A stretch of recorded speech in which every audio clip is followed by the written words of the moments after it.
Hi guys, सो आज की class में हम इकोनॉमी के कुछ इंपॉर्टेंट टॉपिक्स डिस्कस करेंगे, जैसे टाइप्स ऑफ मार्केट मॉडल्स और फिस्कल पॉलिसी के कुछ इंपॉर्टेंट टॉपिक्स। तो सबसे पहले जानते हैं what are the types of market model.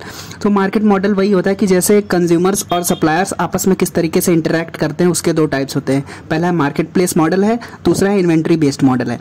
तो मार्केट प्लेस मॉडल सबसे पहले समझते हैं कि मार्केट प्लेस मॉडल में क्या होता है कि जो सप्लायर है, फैसिलिटेटर है, वो केवल बीच में केवल फैसिलिटेटर का काम करेगा।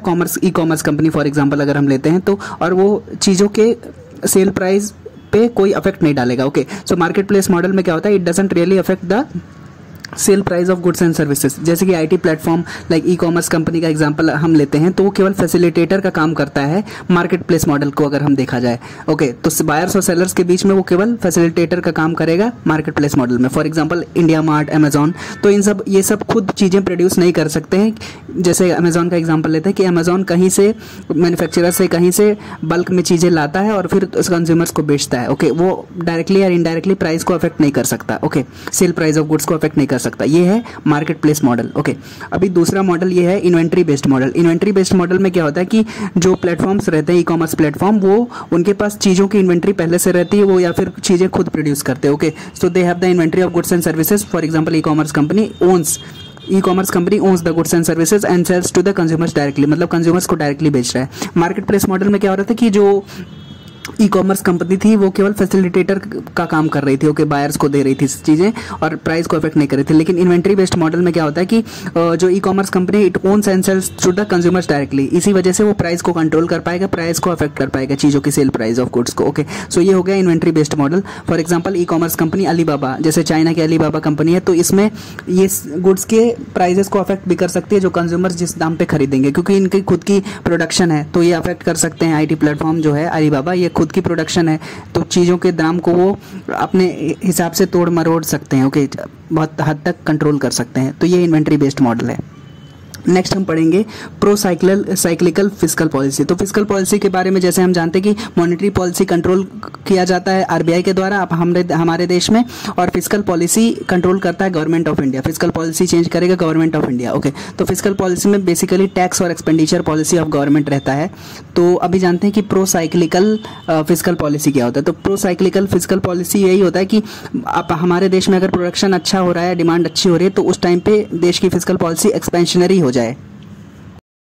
तो प्रो साइक्लिकल केस में प्रो साइक्लिकल फिस्कल पॉलिसी के केस में सरकार क्या करेगी, it will become expansionary during good times and contractionary during recession या फिर बैड टाइम्स। तो एक्सपेंशनरी मतलब हमारे देश में अगर डिमांड अच्छी हो रही है, ग्रोथ अच्छी हो रही है, तो सरकार क्या करेगा, और pro cyclical fiscal policy model के तहत और ज़्यादा एक्सपैंड करेगा मनी सप्लाई को देश के अंदर। तो इसमें क्या करेगा, सरकार टैक्स घटा देगा और लोगों को बहुत ज़्यादा सब्सिडी देगा, और मनी सप्लाई लोगों के हाथ में, कंज्यूमर्स के हाथ में, पब्लिक के हाथ में पैसा देने की ज़्यादा कोशिश करेगी सरकार। वो होता है एक्सपेंशनरी पॉलिसी के अंदर। ओके, एक्सपेंशनरी फिस्कल पॉलिसी के अंदर सरकार टैक्स घटाएगी, लोगों के पास ज़्यादा डिस्पोजेबल इनकम बचे।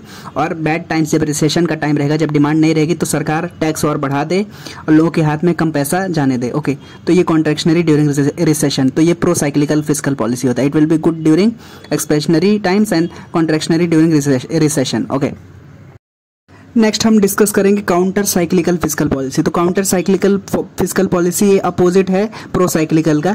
तो इसमें क्या होता है कि काउंटर साइक्लिकल में कि मतलब जो देश में सिचुएशन चल रही है उसका उल्टा काम करे सरकार, मतलब इकोनॉमी को स्टेबलाइज करने का काम करे। मान लेते हैं हमारे देश में अच्छा प्रोडक्शन हो रहा है, सब कुछ ग्रोथ हो रही है, डिमांड हो रही है, तो सरकार काउंटर साइक्लिकल फिस्कल पॉलिसी के तहत कॉन्ट्रैक्शनरी हो जाएगी। मतलब जब लोगों के पास बहुत पैसे हैं, बहुत सारी चीज़ें डिमांड कर रहे हैं, तो गवर्नमेंट उसको स्टेबलाइज करने के लिए क्या करेगी, स्पेंडिंग को अपने घटा देगी पब्लिक की तरफ और टैक्सेस को बढ़ा देगी। इस तरीके से सरकार बिजनेस साइकिल को स्टेबलाइज करती है हमारे देश में।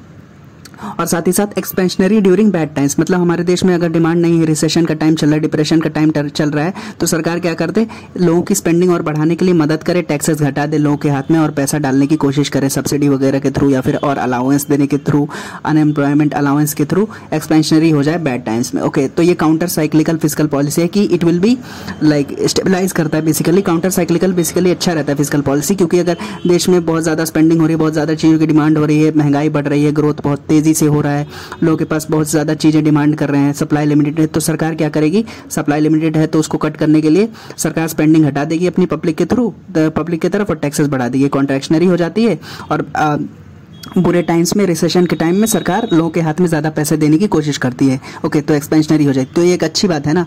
तो काउंटर साइक्लिकल फिस्कल पॉलिसी अच्छी रहती है, इकोनॉमी को स्टेबलाइज करती है। अभी जानते हैं व्हाट इज़ फिस्कल प्रूडेंस। तो प्रूडेंस जैसे नाम से समझ में आ रहा है कि प्रूडेंस मतलब होता है वाइजली कोई चीज़ें करना। तो फिस्कल प्रूडेंस वही है कि जब सरकार बजट के अंदर ही अपना खर्चा करती है, मतलब हर साल बजट अनाउंस होता है जिसमें सरकार प्रॉमिस करती है कि हम इतना खर्चा करेंगे, इतना डेवलपमेंट करेंगे, पिछले साल हमने इतना इतना खर्चा किया।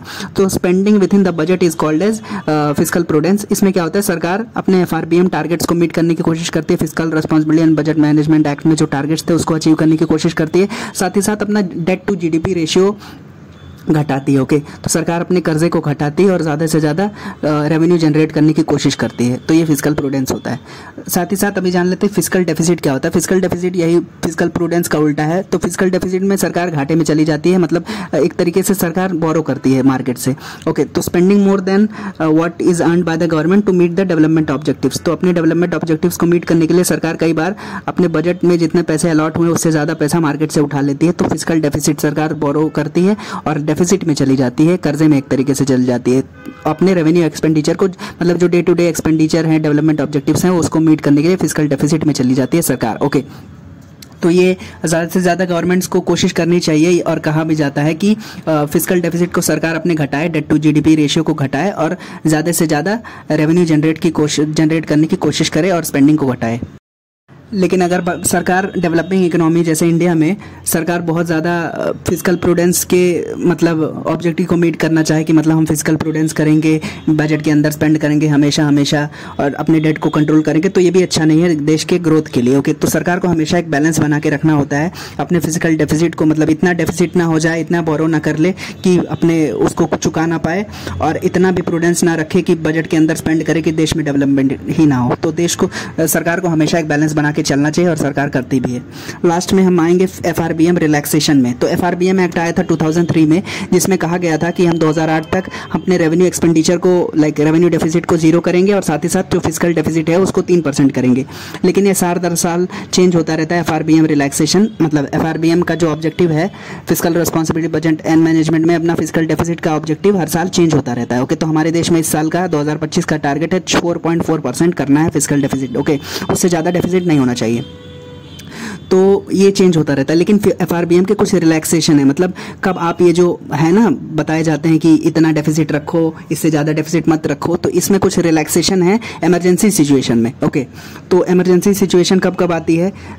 इसमें एक एफआरबीएम एक्ट में एक एस्केप क्लॉज है सेक्शन 4 सब क्लॉज 2 के अंदर, कि जिसमें war, national security, threat to national security, internal security, इन सब केसेस सरकार अवॉइड कर सकती है, एस्केप कर सकती है अपने आप को एफआरबीएम के अंदर जो ऑब्जेक्टिव है उसको मीट करने के लिए। ओके, क्योंकि इमरजेंसी सिचुएशन है, जैसे नेचुरल कैलामिटी कोई आ गई देश के अंदर, जंग हो गई देश में हमारे पड़ोसी मुल्क से या कहीं से भी, या फिर एग्रीकल्चर का कोलैप्स हो गया, तो उसमें भी सरकार अगर बहुत ज़्यादा मदद करना चाहे एग्रीकल्चर सेक्टर में फार्मर्स को, तो उसमें भी डेफिसिट को देखा नहीं जाना चाहिए, क्योंकि एफआरबीएम रिलैक्सेशन का ये भी एक लाइक कंडीशन है कि कोलैप्स अगर एग्रीकल्चर का हो जाए, कोई कैलामिटी आ जाए, कोई पेस्ट डिसीज स्प्रेड हो जाए। ओके, तो ये भी एक सिचुएशन है जब एफआरबीएम रिलैक्सेशन होता है। साथ ही साथ अगर देश में स्ट्रक्चरल रिफॉर्म्स हो रहे हैं या फिर decline in real output growth of a country of a quarter by at least 3%, below 3% of the average of past 4 quarters.